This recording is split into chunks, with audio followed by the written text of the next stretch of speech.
Pemirsa, putra sulung Presiden Joko Widodo, Gibran Rakabuming Raka terpilih sebagai bacawa pres mendampingi Prabowo Subianto. Usai mendeklarasikan Gibran, masing-masing partai yang termasuk dalam Koalisi Indonesia Maju langsung menggelar konsolidasi internal.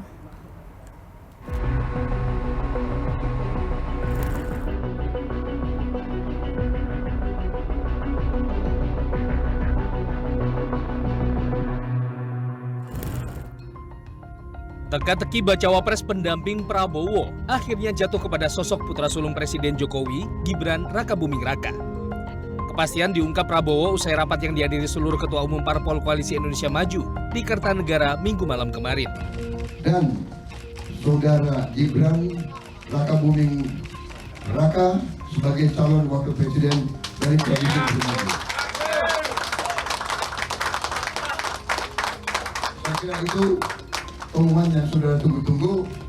Ini sekaligus adalah deklarasi yang kita sampaikan ke masyarakat umum, dan pada tanggal 25 hari Rabu kita akan daftar di KPU. Demikian, terima kasih. Terima kasih. Ya.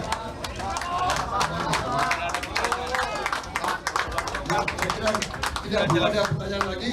Ini keputusan aklamasi bulat dan konsensus, dan kita siap maju untuk Indonesia Maju. Sebelum diumumkan sebagai bacawa pres PDI Perjuangan, Presiden Jokowi menilai bahwa tugas dirinya sebagai orang tua hanyalah mendoakan dan merestui langkah sang anak. Ya, orang tua itu hanya tugasnya mendoakan dan merestui. Tapi Bapak keputusan semuanya karena Bapak setuju nggak, Pak? Karena sudah dewasa, jadi jangan terlalu mencampuri urusan yang sudah diputuskan. Bapak setuju nggak kalau Gibran maju? Anak-anak kita. Bapak setuju nggak, Pak, kalau Gibran? Setuju nggak kalau Gibran? Orang tua itu hanya mendoakan dan merestui. Tapi cocok ya, Pak. Merestui, Pak, ya? Pak, pesan untuk santri melanjutkan ya, Pak, gimana, Pak? Gimana? Semuanya cocok. Pak Anies dengan Pak Muhaimin cocok, Pak Ganjar dengan Pak Mahfud cocok, Pak Prabowo juga cocok. Dengan Pak Gibran, Pak. Tanyakan ke koalisi. Pak Jokowi. Usai Koalisi Indonesia Maju mendeklarasikan Gibran, hari ini Partai Gerindra menggelar Rapimnas guna konsolidasi internal. Saat ini 3 poros koalisi Pilpres 2024 telah terbentuk. Koalisi Indonesia Maju menjadi poros terbesar dengan dukungan dari 8 partai politik. Prabowo Gibran sedianya akan daftar ke KPU hari Rabu mendatang dan menjalani pemeriksaan kesehatan pada hari terakhir yakni 27 Oktober. Tim Liputan di Universe. Lantas seperti apa kesiapan pasangan Prabowo Gibran dalam kontestasi Pilpres 2024? Kita sudah terhubung secara daring dengan anggota Dewan Pembina Partai Gerindra, ada Bang Andre Rosiade, dan juga peneliti indikator politik Mas Bawono Kumoro. Selamat sore Mas Bawono, dan juga nanti akan ada Bang Andre yang ikut bergabung dalam diskusi kita. Mas Bawono, jadi kalau Mas Bawono membaca ini dampak elektoralnya akan sesignifikan apa dengan bergabungnya Gibran mendampingi Prabowo Subianto?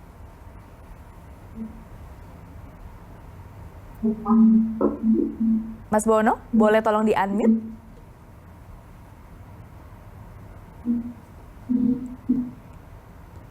Tampaknya kita mengalami gangguan audio dengan Mas Bawono Kumoro, peneliti indikator politik. Kita tengah berdiskusi dan akan berdiskusi terkait dengan Gibran yang sudah resmi dideklarasikan oleh Koalisi Indonesia Maju sebagai bacawa pres mendampingi Prabowo Subianto. Belum mendaftarkan sehingga masih menjadi bakal calon wakil presiden dan juga bakal calon presiden. Rencananya kalau menurut informasi dan pernyataan dari Partai Gerindra mengatakan akan didaftarkan nanti Prabowo Gibran pada hari Rabu nanti. Berarti itu adalah hari terakhir pendaftaran capres-cawapres yang sudah ditetapkan oleh Komisi Pemilihan Umum. Kita coba sapa kembali peneliti indikator politik Mas Bawono Kumoro. Mas Bawono sudah bergabung bersama kami. Sore Mbak Stefani. Ya, selamat sore Mas Bawono. Mas Bawono, apakah kehadiran Gibran ini akan sangat signifikan untuk memberikan dampak elektoral bagi Prabowo Subianto, Mas Bawono?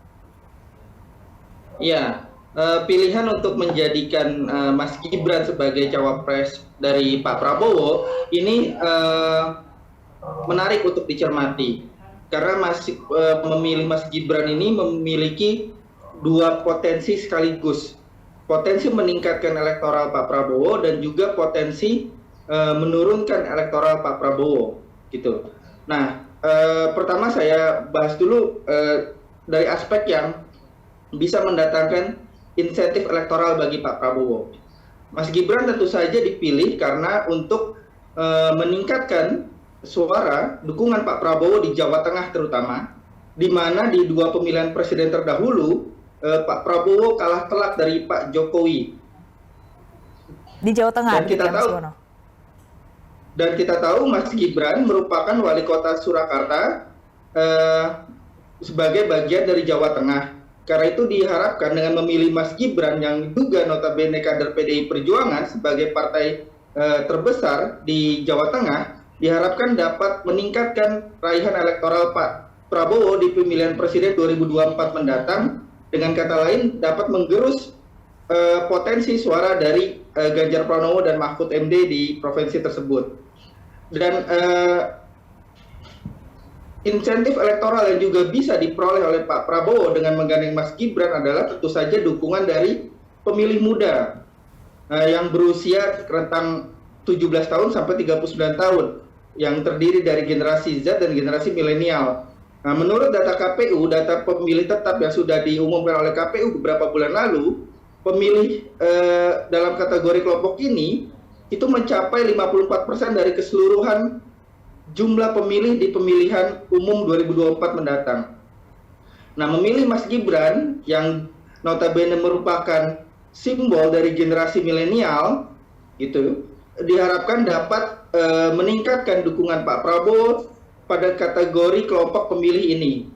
Tapi di sisi lain, di saat bersamaan, memilih Mas Gibran juga perlu diantisipasi oleh Partai Gerindra dan Prabowo Subianto bisa memiliki potensi mendatangkan disinsentif elektoral, terutama di basis-basis lama Pak Prabowo, seperti di Jawa Barat, Sumatera Barat, di mana di provinsi-provinsi tersebut Pak Prabowo memiliki keunggulan signifikan atas Pak Jokowi ya di dua pemilihan presiden terdahulu. Nah, di sana kalau kita lihat tingkat kepuasan terhadap Pak Jokowi di provinsi-provinsi tersebut itu acap kali selalu berada di bawah rata-rata nasional.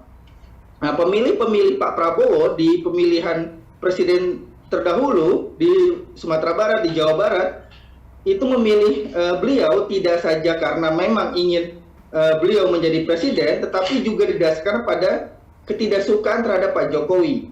Nah, ketika menggandeng Mas Gibran sebagai calon wakil presiden, apakah itu akan mempengaruhi pemilih-pemilih lama Pak Prabowo di provinsi-provinsi tersebut? Demikian Mbak Stephanie. Nah, pas banget ini ada Bang Andre Rosiade ini yang berasal dari Sumatera Barat. Ya. Bang Andre, tanggapannya gimana Bang Andre? Ya. Katanya bisa memberikan disinsentif bahkan untuk Pak Prabowo justru di Sumatera Barat. Oke, sudah. Oke, kita perbaiki dulu visualnya. Silakan Bang Andre. Udah jelas kan suara saya? Sudah jelas. Jadi Bang Andre. Jadi memang tentu ini masukan dari Bawono ya, tentu akan menjadi catatan bagi kita. Tapi saya optimis bahwa suara Pak Prabowo tidak akan berkurang di basis-basis lama Pak Prabowo. Kenapa? Karena sejak Pak Prabowo bergabung dan melakukan rekonsiliasi dengan Pak Jokowi, tentu dari awal masa yang kecewa itu sudah lari ke pasangan yang lain. Mungkin itu catatan Bawono tuh. Ya, awalnya mereka sudah lari ya. Kita lihat bahwa Pak Prabowo, pemilih Pak Prabowo sebagian besar sudah lari ke salah satu pasangan di saat Pak Prabowo bergabung dengan pemerintah Pak Jokowi. Nah, yang terjadi apa? Setelah bertahun-tahun Pak Prabowo bergabung dalam pemerintahan Pak Jokowi, ternyata bergabungnya Pak Prabowo dengan Pak Jokowi itu malah baik bagi nasib bangsa ini. Bagaimana rekonsiliasi ini menciptakan persatuan, yang akhirnya persatuan inilah yang menjadi modal besar bagi pemerintah Pak Jokowi bisa menghadapi pandemi COVID-19 dan juga bisa menghadapi krisis ekonomi, krisis global, ketidakpastian perang Rusia dan Ukraina, bahkan sekarang ketidakpastian situasi di Timur Tengah karena konflik antara Israel dengan Palestina. Nah, ini menyebabkan apa? Bawono kan punya data bagaimana di Sumatera Barat itu yang dulunya Mas Anies sempat unggul di Sumatera Barat, tapi di Juli 2023 yang lalu Pak Prabowo sudah kembali unggul 8,5%. Apa yang terjadi? Bahwa suara Pak Prabowo, pemilih Pak Prabowo 2019 yang pernah lari dan kecewa karena Pak Prabowo bergabung dengan Pak Jokowi, perlahan tapi pasti kembali kepada Pak Prabowo. Alhamdulillah sekarang sebagian besar sudah kembali lagi. Ya, itu menunjukkan apa? Yang 60% yang bertahan memilih Pak Prabowo, ya di luar 40% yang lari ke Mas Anies, itu menunjukkan bahwa mereka menerima Pak Prabowo rekonsiliasi dengan Pak Jokowi. Nah, sekarang dengan pilihan Pak Prabowo bergabung bersama cawapresnya Mas Gibran, saya rasa itu bukan isu lagi. Kenapa? Karena pilihan Pak Prabowo dengan Mas Gibran itu adalah pilihan melanjutkan rekonsiliasi yang telah dilakukan Pak Jokowi bersama Pak Prabowo. Bagaimana persatuan dan rekonsiliasi ini kita lanjutkan untuk memastikan pertama keberlanjutan keberhasilan pemerintahan Pak Jokowi. Yang kedua, kita ingin mengakhiri pertikaian cebong dan kampret yang sudah dilakukan rekonsiliasi oleh Pak Prabowo.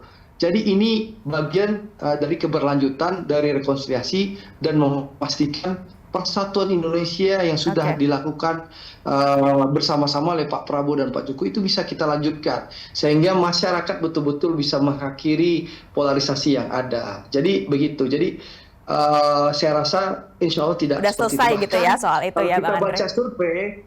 Kalau kita baca survei yang dilakukan oleh sahabatnya Mas Bawono, Bang Jayadi Hanan dari LSI, kan terlihat survei yang dilakukan setelah pasca MK menunjukkan apa? Menunjukkan pasangan Prabowo Gibran itu unggul dibandingkan pasangan Mas Anies dan Caimin dan juga pasangan Mas Ganjar dan Pak Mahfud. Seperti itu. Nah, mungkin Mas Bawono bisa juga mengomentari soal survei itu, Mas Bawono. Apakah ini berarti Jokowi's effect juga yang kemudian menyebabkan atau berkontribusi sehingga akhirnya elektoral dari Prabowo Gibran ternyata naik menurut Bang Andre tadi? Ya, memang tidak dapat dipungkiri ya bahwa approval rating Pak Jokowi yang hingga hari ini tinggi di atas 70% itu tentu berpengaruh terhadap pilihan dari pemilih Pak Jokowi di 2019 lalu terhadap kandidat di 2024 mendatang. Kalau kita lihat misalnya dari komposisi pemilih Pak Prabowo saat ini kan, selain basis lama Pak Prabowo, sebagaimana tadi Bang Andre sampaikan, itu juga ada terdiri dari hampir 30% kalau menurut data survei indikator terbaru di bulan Oktober ini, berasal dari pemilih Pak Jokowi di 2019. Nah, tentu saja dengan menggandeng Mas Gibran diharapkan angka 30% ini akan meningkat selama 113 hari ke depan hingga di pemilihan umum di 2024 mendatang. Nah, potensi lain yang juga perlu diantisipasi dari Koalisi Indonesia Maju adalah kapitalisasi terhadap isu dinasti, gitu ya. Yang mungkin saja akan dimainkan oleh para kompetitor, terutama di 75 hari masa kampanye tadi. Nah, ini terkait tadi dengan putusan MK misalnya. Mas Bono, ini kan kalau capres-cawapresnya sudah dideklarasikan, nah ketua tim pemenangannya belum. Menurut Mas Bono sebenarnya ketua tim pemenangan sosok yang seperti apa yang tepat untuk pasangan Prabowo Gibran ini? Ya, tentu saja ketua tim pemenangan juga merupakan memiliki peran strategis ya, terutama dalam hal misalnya penggalangan logistik gitu ya. Kemudian juga mengetahui pemetaan suara di seluruh Indonesia dan juga tentu saja dapat mengkonsolidasikan tim partai-partai di Koalisi Indonesia Maju ini. Nah, bagaimana tim pemenangan ini, ketua tim pemenangan ini juga memiliki pengaruh di kantong-kantong suara yang besar gitu ya, sehingga dapat mempermudah bagi pasangan ini, pasangan Prabowo Gibran untuk memperoleh suara yang baik di pemilihan umum 2024 mendatang. Tentu Apakah saja lebih baik- pemenangan merupakan topik yang disepakati oleh partai-partai di anggota koalisi. Oke, Mas Bawono, apakah harus, karena kita melihat dua baca pres lain menyandang cawapres yang merupakan tokoh NU, apakah berarti karena cawapresnya bukan tokoh NU, ketua tim pemenangannya paling tidak sosok yang merepresentasikan NU? Bisa juga itu dijadikan opsi ya, seperti misalnya Partai Demokrat hari ini melempar wacana untuk menjadikan Ibu Hovifah sebagai bagian dari tim pemenangan. Nah, ini tentu opsi yang menarik dan bisa dipertimbangkan oleh Partai Gerindra, Bang Andre dan jajaran pengurus Partai Gerindra yang lain. Oke. Nah, kita tanyakan ke Bang Andre. Jadi, Bang Andre, sudah adakah nama ketua tim pemenangannya akan didaftarkan nanti tanggal 25? Sesuai yang disampaikan oleh pimpinan tadi di Rapimnas Partai Gerindra, saya rasa doorstop teman-teman wartawan sudah dijawab oleh Bang Dasko tadi ya, bahwa ada beberapa nama yang ada di daftar oleh Koalisi Indonesia Maju yang dipersiapkan untuk jadi ketua tim pemenangan. Mungkin dalam 1-2 hari ini akan dimatangkan, sehingga nanti waktu ke KPU sudah ada nama tim pemenangan dan siapa saja yang menjadi anggota tim pemenangan. Jadi insya Allah kan kita daftar ini hari Senin, insya Allah kita akan daftar lusa. Hari Rabu ya, Bang ya? Jam 10 pagi. Nah, apakah ada deklarasi lagi secara resmi, Bang Andre, setelah diumumkan kemarin pasangan Prabowo Gibran? Saya rasa kemarin kan sudah deklarasi ya. Saya rasa cukup, nanti kita tinggal Pak Prabowo dengan Mas Gibran akan bersama-sama datang ke KPU hari Rabu besok.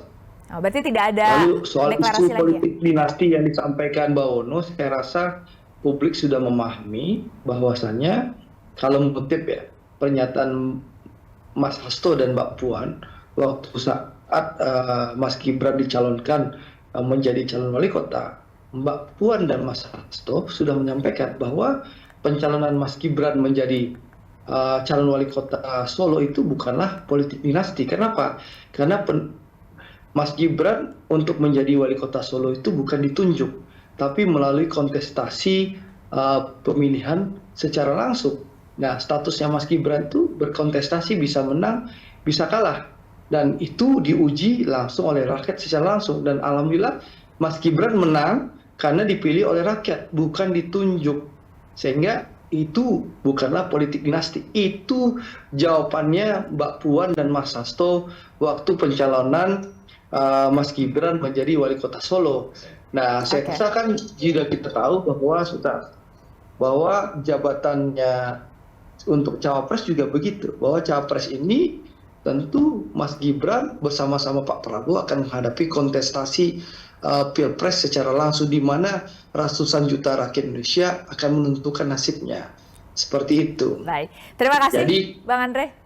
Tidak relevan kalau kita sebutkan itu politik dinasti, karena sudah dijawab waktu pencalonan Mas Gibran calon wali kota Solo oleh Mas Hasto dan Mbak Puan. Oke, terima kasih anggota Dewan Pembina Partai Gerindra Bang Andre dan juga peneliti indikator politik Mas Bawono sudah bergabung di Berita Satu Utama. Terima kasih.